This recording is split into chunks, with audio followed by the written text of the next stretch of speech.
விடுதலை சிறுத்தைகள் திமுக கூட்டணி கட்சிகள் தனியாக ஆலோசனை நடத்தி வருகிறார்கள். விஜய்க்கு ஆதரவு தெரிவிப்பார்களா என்ற எதிர்பார்ப்பும் எழுந்திருக்கிறது. முக்கிய செய்தியாக பார்த்து வருகிறோம். சட்டமன்ற தேர்தல் முடிவுகள் நேற்று வெளியான நிலையில் திமுக கூட்டணி கட்சிகள் தனியாக ஆலோசனையில் ஈடுபட்டிருக்கிறார்கள். அண்மை செய்தியாக பார்க்கிறோம். காலை முதலே அண்ணா அறிவாலயத்திற்கு திமுக கூட்டணி கட்சிகள் வருகை புரிந்த வண்ணம் இருக்கக்கூடிய சூழலில் தனியாக ஆலோசனையில் ஈடுபட்டிருக்கிறார்கள். டிநகர் கம்யூனிஸ்ட் அலுவலகத்தில் திருமாவளவன், பே சண்முகம், வீரபாண்டியன் ஆகியோர் கூட்டாக ஆலோசனையில் ஈடுபட்டிருக்கிறார்கள். முக்கிய செய்தியாக பார்க்கிறோம். ஆட்சி அமைக்க தாவேகாவுக்கு ஆதரவு தேவைப்படும் நிலையில் திமுக கூட்டணி கட்சி தலைவர்கள் தனியாக ஆலோசனையில் ஈடுபட்டு இருக்கிறார்கள். டிநகர் கம்யூனிஸ்ட் அலுவலகத்தில் இந்த ஆலோசனையானது நடைபெற்று வருகிறது.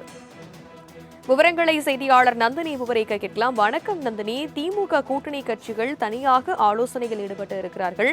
இவர்கள் விஜய்க்கு ஆதரவு தெரிவிப்பதாக இந்த ஆலோசனையில் ஈடுபட்டிருக்கிறார்களா? விவரம் என்ன? வணக்கம். திமுக கூட்டணி கட்சி தலைவர்கள் தனியாக ஆலோசனை மேற்கொண்டு வருகிறார்கள். சென்னை தியாகராய நகரில் இருக்கக்கூடிய கம்யூனிஸ்ட் கட்சி அலுவலகத்தில் இந்த ஆலோசனை கூட்டமானது நடைபெற்று வருகிறது. குறிப்பாக கம்யூனிஸ்ட், விசிக உள்ளிட்ட கட்சிகள் தனியாக ஆலோசனை மேற்கொண்டு வருவது முக்கியத்துவம் வாய்ந்ததாக பார்க்கப்படுகிறது. தமிழக வெற்றி கழகத்திற்கை பொறுத்தவரையில் 107 தொகுதிகளில் வெற்றி பெற்றிருக்கிறது. இந்த நிலையில்தான் ஆட்சி அமைப்பதற்கு பெரும்பான்மை தேவைப்படக்கூடிய நிலையில் அவர்களுக்கு ஆதரவு தெரிவிக்கலாமா என்பது தொடர்பான இந்த ஆலோசனை கூட்டமானது நடைபெற்று வருகிறது. குறிப்பாக இன்று காலை பொறுத்தவரையில் திமுக கூட்டணி கட்சி தலைவர்கள் சென்னை அண்ணா அறிவாலயத்தில் முன்னாள் முதலமைச்சர் மு.க.ஸ்டாலினை சந்தித்து வாழ்த்துக்களை தெரிவித்திருந்தார்கள். அது மட்டுமல்லாமல் வெற்றி பெற்றதற்கான வாழ்த்துக்களையும் பெற்றிருந்தார்கள்.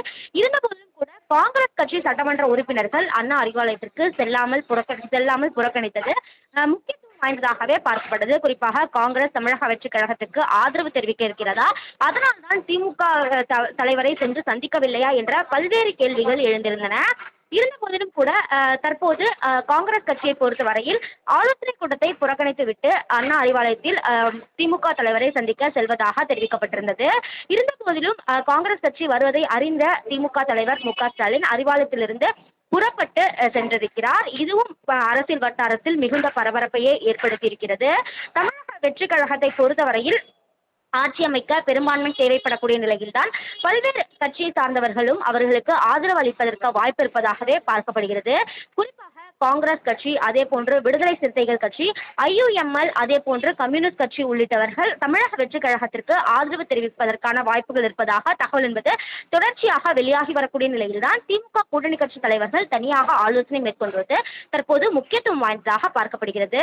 இந்த ஆலோசனை கூட்டத்தில் அவர்கள் என்ன முடிவு எடுக்கிறார்கள், அடுத்த கட்ட நகர்வுகள் என்னவாக இருக்கும், இதற்கான அதிகாரப்பூர்வ அறிவிப்பு எப்போது வெளியிடப்படும் உள்ளிட்ட பல்வேறு முக்கியத்துவம் வாய்ந்த விஷயங்கள் குறித்து ஆலோசிக்கப்பட வாய்ப்பிருப்பதாக தெரிவிக்கப்பட்டிருக்கிறது.